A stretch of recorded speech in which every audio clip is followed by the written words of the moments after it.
X raise आ रही है तकरीबन 50, ठीक है। तो देख लिए 100 में से, या यहाँ पर कर ले 60 एक्स रे, अच्छा 100 में से 40 एक्स रे जो है ये एब्जर्व हो गई, ठीक है। टोटल 100 एक्स रेज थी, इसमें यहाँ पर 40 एक्स रेज एब्जर्व हो गई इसी ऑब्जेक्ट के अंदर, और 60 रेज जो है ये बच गई, ठीक है। तो देख ली यहाँ पर क्या हो गई, एब्जॉर्प्शन हो गई, एब्जॉर्प्शन। इसी एब्जॉर्प्शन को हम नाम देते हैं एटीन्यूएशन। एटीन्यूएशन, या इसका सेकंड नाम है हाफ वैल्यू लेयर, ठीक है, HVL, ठीक है। इसी एब्जॉर्प्शन को एटीन्यूएशन कहते हैं या HVL कहते हैं। अच्छा, तो कंट्रास्ट मीडिया ये क्या है, ये एक डायग्नोस्टिक ड्रग है, थेरेप्यूटिक ड्रग नहीं है, ठीक है। और ये क्या करता है, एक्सरेज की जब इसके ऊपर आएगा तो इसकी कुछ रेस पास होंगी और कुछ इसके अंदर एब्जर्व हो जाएंगी। तो हम कहते हैं कि contrast media is capable for attenuation, simple, ठीक है। एक एक पॉइंट जो है वो स्टेप वाइज नोट किया करें। अच्छा, दोबारा देख लिए वही डायग्राम में आप लोगों को सिंपली दोबारा ड्रा कर रहा हूं ताकि आप लोग जो है कंफ्यूज ना हो जाए। कंट्रास्ट मीडिया को हमने डिवाइड किया पॉजिटिव में और साथ में नेगेटिव कंट्रास्ट मीडिया में। अच्छा, अब पॉजिटिव कंट्रास्ट मीडिया जो है ये एक फार्माकोलॉजिकल डायग्नोस्टिक ड्रग है। तो ड्रग से इसका मतलब ये है कि इसी ड्रग को हम पेशेंट, पीटी मीन पेशेंट के अंदर इंट्रोड्यूस करेंगे, पेशेंट को ये दवाई हम देंगे, ठीक है। इसका मतलब ये हुआ, देख ली कंट्रास्ट मीडिया में जो पॉजिटिव कंट्रास्ट मीडिया है इसका मतलब ये हुआ कि ये एक, हमने पढ़ लिया इसको, डायग्नोस्टिक फार्माकोलॉजिकल ड्रग है। डायग्नोसिस हम कर सकते हैं पॉजिटिव कंट्रास्ट मीडिया के थ्रू। तो इसका मतलब ये हुआ कि ये वाला कंट्रास्ट मीडिया हम पेशेंट को इंट्रोड्यूस करेंगे, तब जो है ये हमें जो है अच्छी क्वालिटी का इमेज प्रोवाइड करेगा, ठीक है। तो पेशेंट के अंदर इसी ड्रग को हम इंट्रोड्यूस करेंगे, देख ले। अच्छा, जो ड्रग हम पेशेंट को इंट्रोड्यूस कर रहे हैं ये तो दो शेप में होगा, या फ्लूइड की शेप में होगा या पाउडर की शेप में होगा। देख लीजिए, कंट्रास्ट मीडिया जो पॉजिटिव कंट्रास्ट मीडिया है वो हम पेशेंट को दे रहे हैं। दो तरीकों से हम पेशेंट को इंट्रोड्यूस कर सकते हैं, फ्लूइड फॉर्म में और पाउडर फॉर्म में, ठीक है। जितनी भी पाउडर फॉर्म में कंट्रास्ट मीडिया है, पॉजिटिव कंट्रास्ट मीडिया, ठीक है,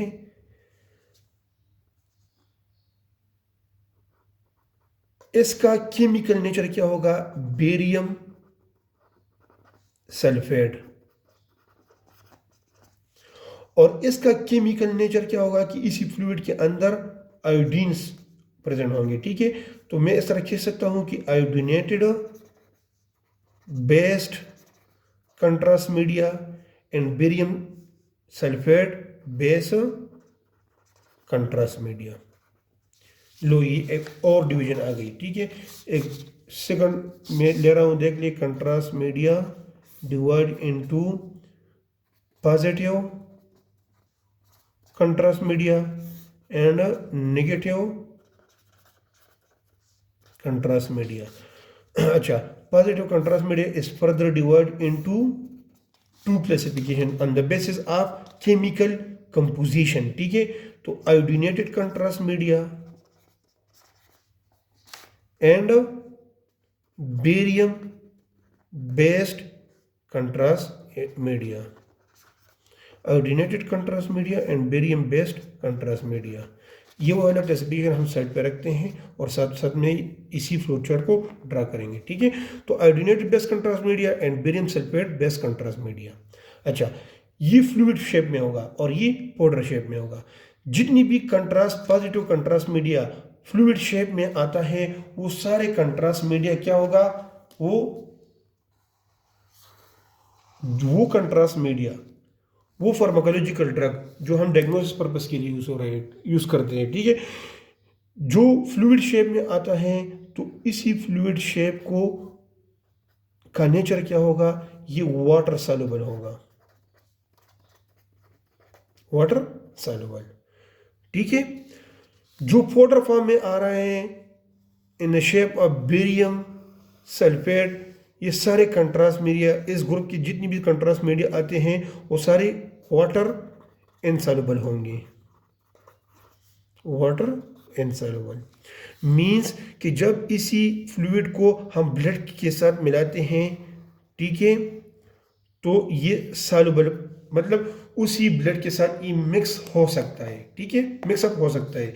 जब ये बॉडी में हम इसको इंट्रोड्यूस करेंगे तो ये बॉडी फ्लूइड के साथ ये मिक्स नहीं होगा, ये इनसॉल्युबल होगा, इसका मतलब ये हुआ, ठीक है। तो इसी फ्लो चार्ट के अंदर देख ली, मैं इस तरह कह सकता हूँ कि आयोडीनेटेड, अच्छा, positive contrast media is further divide into iodinated contrast media and barium base contrast media. Iodinated base contrast media are water soluble contrast media, barium based contrast media are water insoluble contrast media। देख ली, positive contrast media is divided into iodinated contrast media or water soluble contrast media। positive contrast media is also divided into barium based contrast media or water insoluble contrast media, ठीक है। अच्छा, इससे onward जाते हैं, water soluble contrast media या iodinated base contrast media. इसका मतलब ये हुआ कि जो भी कंट्रास्ट मीडिया फ्लूइड का होगा, फ्लूइड फॉर्म में होगा, इसमें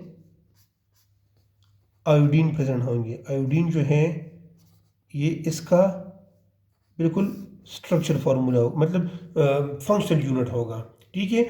और जो पाउडर फॉर्म में आएगा, पाउडर फॉर्म में, ठीक है, इसमें बेरियम सल्फेट होगा, BSO4, ठीक है।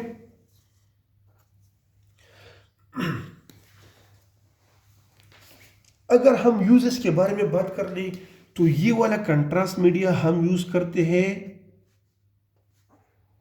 इंट्रावीनियसली भी यूज कर सकते हैं, इंट्रा आर्टीरियल भी यूज कर सकते हैं, ठीक है, और GIT में भी यूज कर सकते हैं। पाउडर फॉर्म का जो कंट्रास्ट मीडिया है इसको सिर्फ और सिर्फ हम GIT के लिए यूज करते हैं, गैस्ट्रो इंटेस्टाइनल ट्रैक, ठीक है, डाइजेस्टिव सिस्टम में। इसको हम आईवीली यूज नहीं कर सकते। इसका route of administration orally GIT के लिए, इसको हम ओरली भी यूज कर सकते हैं, IV भी यूज कर सकते हैं और IA भी यूज कर सकते हैं, ठीक है, इसी कंट्रास्ट मीडिया को। एक एक पॉइंट जो है आप लोग नोट किया करें। अच्छा, देख लें, इससे ऑनवर्ड हम जाते हैं। अच्छा,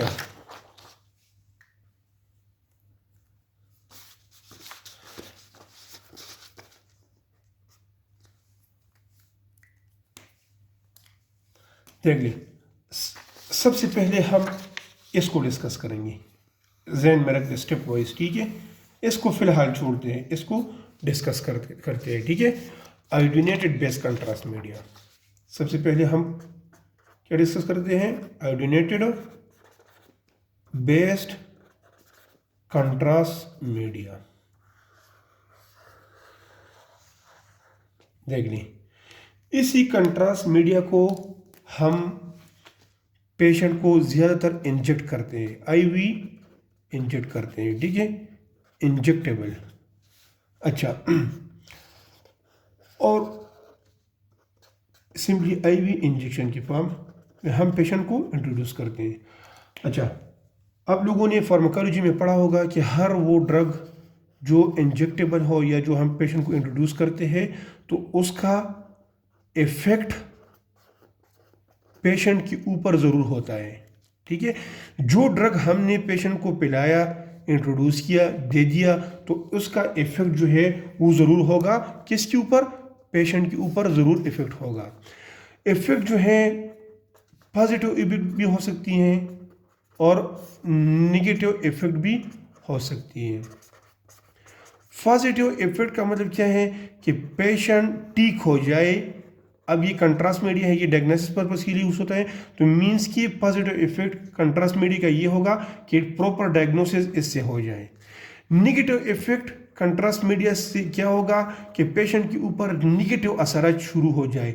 मींस कि पेशेंट को वोमिटिंग स्टार्ट हो जाए, इरिटेशन स्टार्ट हो जाए, साइनकोप आ जाए, शॉक में चला जाए, इवन मर भी जाए। तो ये इसकी नेगेटिव इफेक्ट है कंट्रास्ट मीडिया की। ठीक है, अच्छा, अब हमें ये वाला इफेक्ट चाहिए, positive effect, diagnosis, proper diagnosis चाहिए। ठीक है, कि हम प्रॉब्लम को मालूम करें, फाइंड आउट कर ले, क्योंकि कंट्रास्ट मीडिया हम डायग्नोसिस के यूज करते हैं। और हमें ये चाहिए कि इसी इफेक्ट को खत्म नहीं कर सकते, इसी इफेक्ट को मिनिमाइज करें। ये इफेक्ट होगा जरूर, लेकिन हम कोशिश करेंगे इसको मिनिमाइज करें और इसको कंट्रोल में रखें। ठीक है, हमारा ये स्ट्रगल होगा। अच्छा, तो हमें वो कंट्रास्ट मीडिया चाहिए, हमें वो कंट्रास्ट मीडिया चाहिए जो पेशेंट के लिए फायदेमंद हो। आप लोगों ने माइंड में ये रखना होगा, ideal contrast media, ideal contrast media, कि हमें कौन सा मतलब आइडियल कंट्रास्ट कौन सा चाहिए। हमें वो कंट्रास्ट मीडिया चाहिए जिस मटेरियल, जिस कंट्रास्ट मीडिया का विस्कोसिटी कम हो। हम एक को डिस्कस करेंगे। हमें वो कंट्रास्ट मीडिया चाहिए जिसका निगेटिव इफेक्ट कम हो या साइड इफेक्ट जो है इसकी कम हो। हमें वो आयोडीनेटेड बेस कंट्रास्ट मीडिया चाहिए जिसका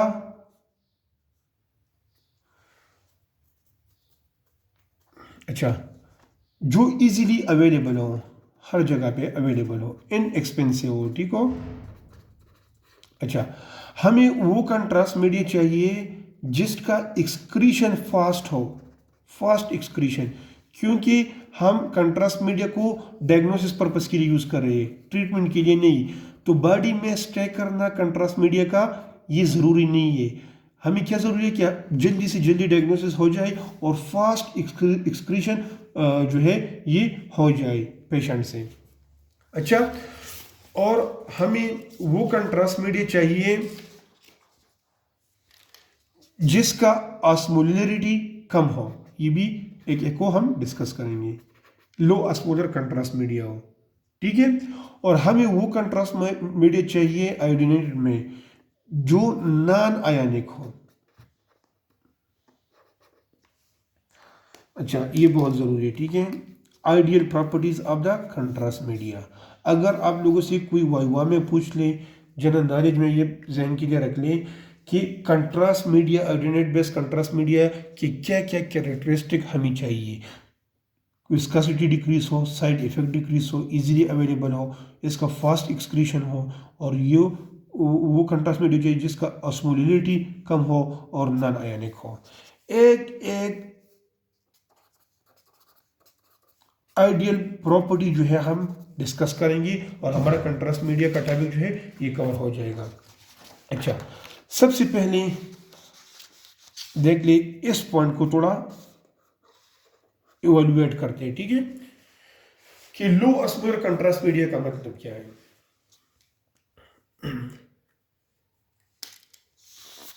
यहां से मैं दोबारा फ्लो चार्ट को उठाता हूं। ठीक है, दोबारा मैं फ्लो चार्ट को उठा रहा हूं ताकि आप लोग कंफ्यूज ना हो जाए।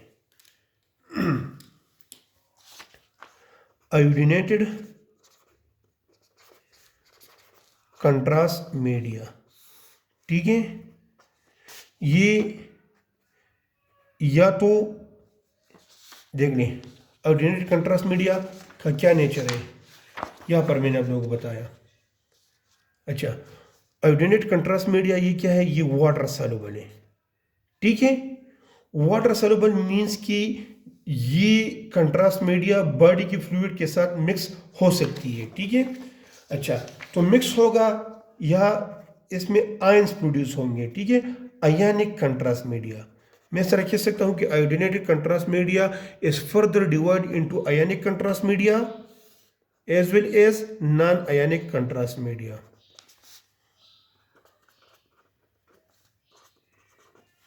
बॉडी के लिए कौन सा कंट्रास्ट मीडिया बेहतर है, ठीक है, देख ली non ionic contrast media. Body के लिए ये वाला कंट्रास्ट मीडिया इंपॉर्टेंट है क्योंकि इसकी आइडियल प्रॉपर्टी में हमने ये लिखा था कि वो वाला कंट्रास्ट मीडिया हमें चाहिए जो नॉन आयनिक हो। अब इसको हम देखते हैं कि क्यों नॉन आयनिक हमें चाहिए। देख लें, यहां पर मैं आप लोगों को एग्जांपल से समझा रहा हूं, ठीक है। एक टर्म यूज होते हैं osmolarity. Osmolarity number of osmole per litre is called osmolarity. Number of osmole per litre is called osmolarity, simple अल्फाज में, ठीक है। ऑस्मोल का मतलब क्या है, particle. Number of particle per litre is called osmolarity. अब कौन से पार्टिकल, क्योंकि ये आयोडीनेटेड बेस कंट्रास्ट मीडिया हैं, तो आयोडीन के पार्टिकल मींस कंट्रास्ट मीडिया के पार्टिकल पर लीटर कितने पार्टिकल्स होते हैं, इसको हम कहते हैं ऑस्मोलैरिटी, ठीक है। अच्छा, देख लें,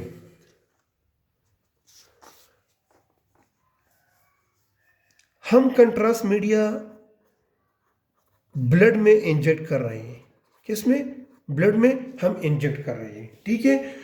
तो ये कंट्रास्ट मीडिया और ये ब्लड जो है ये ऐड हो जाएगा, प्लस हो जाएगा, क्योंकि ये वाटर सॉल्युबल है, ठीक है। तो इसका वॉल्यूम इंक्रीज हो जाएगा, किसका वॉल्यूम, बॉडी फ्लूइड का, बॉडी, क्योंकि ये देखें इसमें कंफ्यूज ना हो जाए, ठीक है। कंट्रास्ट हम इंजेक्ट कर रहे हैं, यहाँ पर एक दूसरा डायग्राम ड्रा कर रहा हूँ। लेट सपोज ये कंट्रास्ट मीडिया है, कंट्रास्ट मीडिया, इसको मैंने इंजेक्ट किया कहाँ पर, एक पेशेंट के अंदर, ठीक है। पेशेंट के अंदर मैंने इंजेक्ट किया, पेशेंट के अंदर जितनी भी फ्लूइड है ये वाला कंट्रास्ट मीडिया फ्लूइड के साथ ऐड हो जाएगा और ओवरऑल बॉडी फ्लूइड जो है, ओवरऑल बॉडी फ्लूइड ये इंक्रीज हो जाएगा। शाबाश, इसको नोट कर ले, बॉडी फ्लूइड इंक्रीज हो जाएगा, ठीक है। जब बॉडी फ्लूइड नॉर्मल पहले से बॉडी फ्लूइड जो है ये इंक्रीज हो जाए, ठीक है, तो हम इसको कहते हैं कि ऑस्मोलैरिटी इंक्रीज हो गई है, क्या, हाई ऑस्मोलैरिटी।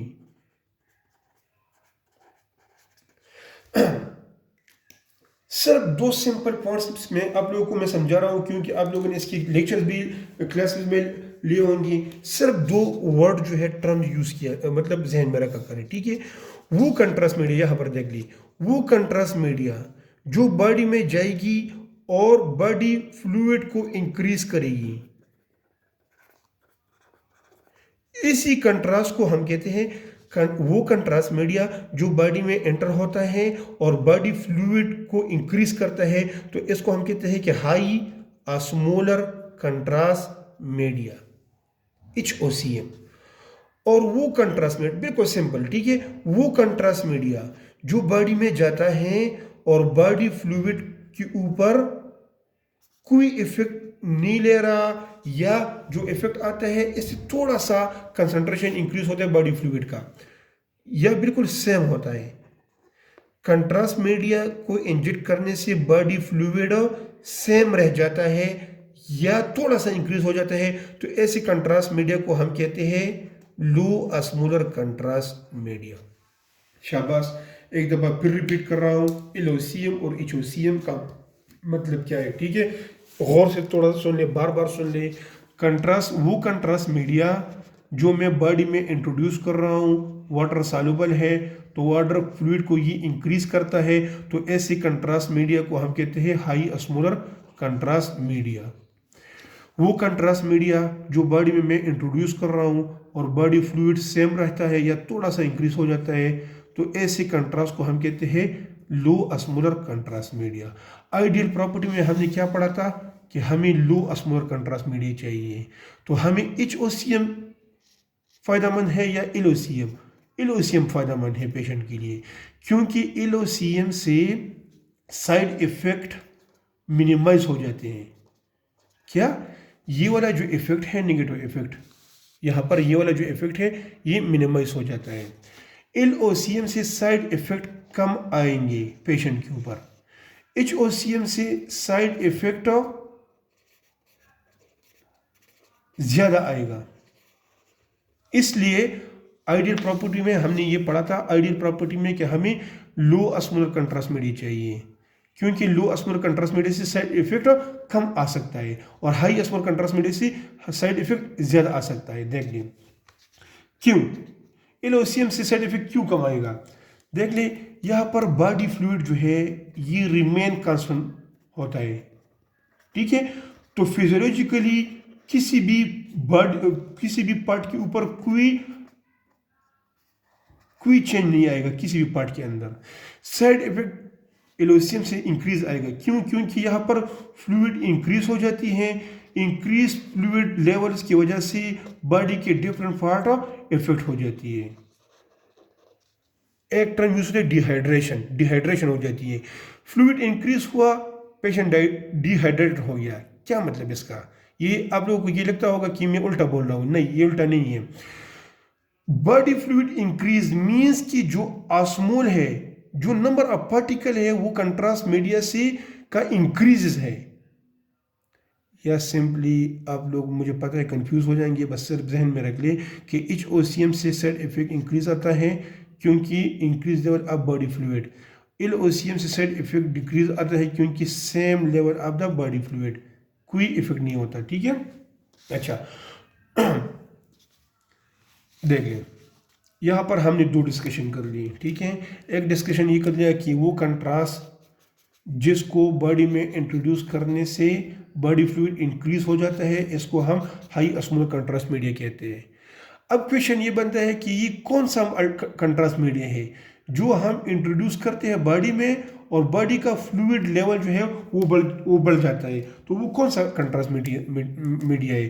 तो वो आयनिक होगा। क्या? आयनिक मीन्स कि वो कंट्रास्ट मीडिया जो ब्लड में जाता है और प्लस माइनस के आयंस में कन्वर्ट हो जाता है। तो यही प्लस माइनस जो है ये रीजन बन जाता है कि इससे बॉडी फ्लूइड इंक्रीज हो जाए।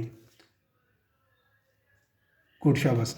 वो कंट्रास्ट मीडिया जो बॉडी के अंदर जाता है और प्लस माइनस में ये कन्वर्ट नहीं हो सकता, तो इसलिए बॉडी फ्लूइड रिमेन, इसका लेवल सेम रह जाता है। तो ऐसे कंट्रास्ट मीडिया को कहते हैं LOCM।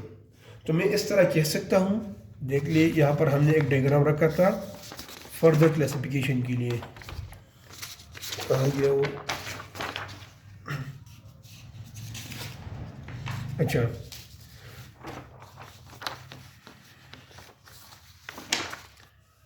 देख लो,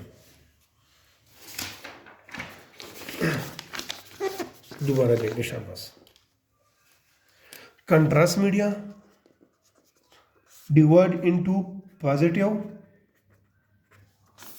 negative.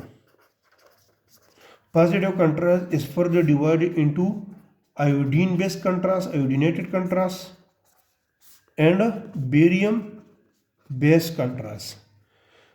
Iodinated contrasts are water soluble,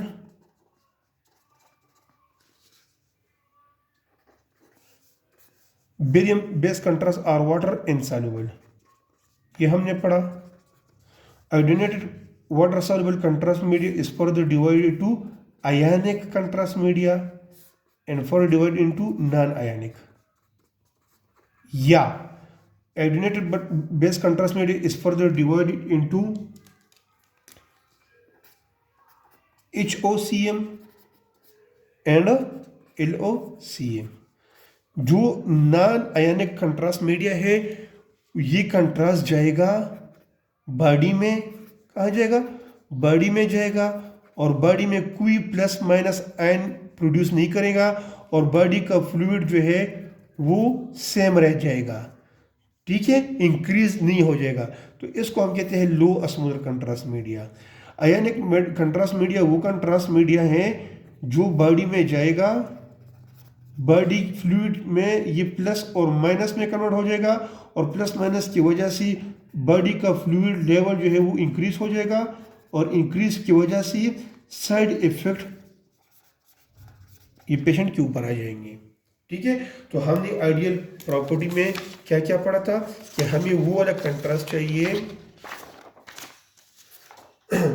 हमें वो वाला कंट्रास्ट चाहिए जो नॉन आयनिक हो और जिसका ऑस्मोलिटी कम हो, लो ऑस्मोलर कंट्रास्ट मीडिया हो, ठीक है। अच्छा, यही पर डिस्कस करते हैं। फास्ट एक्सक्रीशन, हमें वो कंट्रास्ट मीडिया चाहिए जिसका एक्सक्रीशन फास्ट हो बॉडी से, ठीक है। क्या मतलब बॉडी से एक्सक्रीशन फास्ट हो?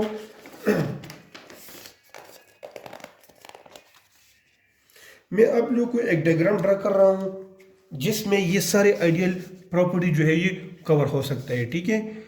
अच्छा, कंट्रास्ट मीडिया का जो रिसेंट डायग्राम है, केमिकल स्ट्रक्चर है, केमिकल स्ट्रक्चर वो बेंजीन रिंग होता है। एक बेंजीन के अंदर 6 कार्बन होते हैं। कितने कार्बन होते हैं? एक बेंजीन के अंदर 6 कार्बन होते हैं, ठीक है। 1 2 3 4 5 6। अच्छा, ये मैं आप लोगों को कंट्रास्ट मीडिया का डायग्राम ड्रा कर रहा हूँ, ठीक है, कंट्रास्ट मीडिया। अच्छा, 2 डायग्राम ड्रा कर रहा हूँ ताकि आप लोगों को आयनिक और नॉन आयनिक के दरमियान डिफरेंस समझ आ जाए, ठीक है। 1 2 3 4 5 6। अच्छा, तो ये बेंजीन रिंग है, ठीक है। तो कंट्रास्ट मीडिया किस तरह बनता है कि एक बेंजीन रिंग होता है, ठीक है। बेंजीन रिंग की कार्बन नंबर 1 के साथ, बेंजीन रिंग की कार्बन नंबर 1 के साथ एक acidic group plus salt present होता है, अटैच होता है। बेंजीन रिंग की फर्स्ट 1 नंबर कार्बन के साथ acidic group plus salt present होगा, ठीक है। और एक साइड पर ये है ionic contrast media, ionic contrast media का स्ट्रक्चर, और ये हो गया नॉन आयनिक कंट्रास्ट मीडिया का स्ट्रक्चर, ठीक है। अच्छा, आयनिक कंट्रास्ट मीडिया में कार्बन नंबर 1 के साथ एक पॉइंट नोट किया करें, एसिडिक ग्रुप और साल्ट अटैच है। एसिडिक ग्रुप में से ज़्यादातर ये वाला ग्रुप COOX कार्बोक्सिलिक है, क्या है, ठीक है। और ये जो आयनिक कंट्रास्ट मीडिया है, non ionic contrast media, non ionic contrast media में कार्बन नंबर 1 के साथ अमाइड ग्रुप अटैच होगा, NH2 या अमाइड ग्रुप अटैच होगा। यहाँ पर कोई साल्ट प्रेजेंट नहीं होगा। तो देखिए, साल्ट जो है बॉडी में जाएगा, प्लस माइनस में कन्वर्ट हो जाएगा, और यहाँ पर कोई साल्ट नहीं है तो यहाँ पर आयंस नहीं बनेंगी, इसलिए इसको हम आयनिक कहते हैं। और यहाँ पर कोई साल्ट प्रेजेंट नहीं है, मैग्नीशियम या सोडियम क्लोराइड, तो ये आयन में ये कन्वर्ट नहीं हो सकता, सही है। अच्छा, इसके अलावा कार्बन नंबर 2 के साथ क्या अटैच है? आयोडीन। यहाँ पर भी कार्बन नंबर 2 के साथ आयोडीन अटैच है। कार्बन नंबर 4 के साथ भी आयोडीन, यहाँ पर भी कार्बन नंबर 4 के साथ आयोडीन, यहाँ कार्बन नंबर 6 के साथ आयोडीन, तो यहाँ पर भी कार्बन नंबर 6 के साथ आयोडीन, ठीक है। बाकी आयनिक और नॉन आयनिक का स्ट्रक्चर सेम है। डिफरेंस कि यहाँ पर एसिडिक ग्रुप है, यहाँ पर एमाइड ग्रुप है। एसिडिक ग्रुप के साथ यहाँ पर साल्ट अटैच है, प्लस माइनस में कन्वर्ट हो रहा है, यहाँ पर कोई साल्ट नहीं है, तो इसलिए इसी साल्ट की वजह से ये आयनिक बन जाता है और ये नॉन आयनिक। बाकी 2 4 और 6 के साथ साल्ट आयोडीन अटैच है, तो यहाँ पर भी आयोडीन अटैच है। अच्छा, अब देख लें, विस्कासिटी हमें डिक्रीज चाहिए। ठीक है, अगर ये सारे प्रॉपर्टीज एक कंट्रास्ट के अंदर प्रेजेंट है तो इसका मतलब ये है कि इसी कंट्रास्ट मीडिया का साइड इफेक्ट मिनिमम होगा। अगर ये सारी आइडियल कंट्रास्ट प्रॉपर्टीज जो है एक कंट्रास्ट मीडिया के अंदर प्रेजेंट नहीं है तो इसका मतलब ये है कि इस साइड इफेक्ट इंक्रीज आएगा पेशेंट के ऊपर। देखिए अब यहाँ पर हमें विस्कासिटी कम चाहिए। क्या कम चाहिए? विस्कासिटी। तो ये वाला एक पार्टिकल बहुत विस्कस होता है, ठीक है, इसके साथ हाइड्रोजन अटैच है, जहाँ पर आयोडीन अटैच नहीं है वहाँ पर हाइड्रोजन अटैच होगा, यहाँ पर भी हाइड्रोजन अटैच है, यहाँ पर भी हाइड्रोजन अटैच होगा। तो एक पार्टिकल है, एक पार्टिकल, इसका विस्कासिटी, इसका फ्लो पैटर्न जो है बहुत गाढ़ा होगा, ठीक है। तो इसी गाढ़ापन जो है इसको हम कम करते हैं ताकि विस्कासिटी डिक्रीज हो जाए। तो हम क्या करते हैं, नॉन आयनिक में कार्बन नंबर 3 के साथ यहाँ पर एक एमाइड ग्रुप अटैच करते हैं। हाइड्रोजन के बजाय यहाँ पर हाइड्रोजन है तो नॉन आयनिक में हम कार्बन नंबर 3 के साथ एमाइड ग्रुप अटैच करते हैं। तो इससे क्या हो जाएगा, हाइड्रोजन बॉन्ड कम हो जाएगा तो विस्कासिटी थोड़ा डिक्रीज हो जाएगी। तो इसलिए देख लें विस्कासिटी डिक्रीज हमें चाहिए, ठीक है। नॉन आयनिक चाहिए, नॉन आयनिक है। लो ऑस्मोलर कंट्रास्ट मीडिया चाहिए, यहाँ पर देख ली कोई आयन नहीं है, साल्ट नहीं है, तो लो ऑस्मोलर कंट्रास्ट मीडिया हो गया। विस्कासिटी डिक्रीज होनी चाहिए, तो यहाँ पर ये हाइपर विस्कस था तो ये लो विस्कस बन गया due to attachment of the amide group at the carbon number 3, सही है। और फास्ट एक्सक्रीशन, देख ली फास्ट एक्सक्रीशन, जब भी कोई ड्रग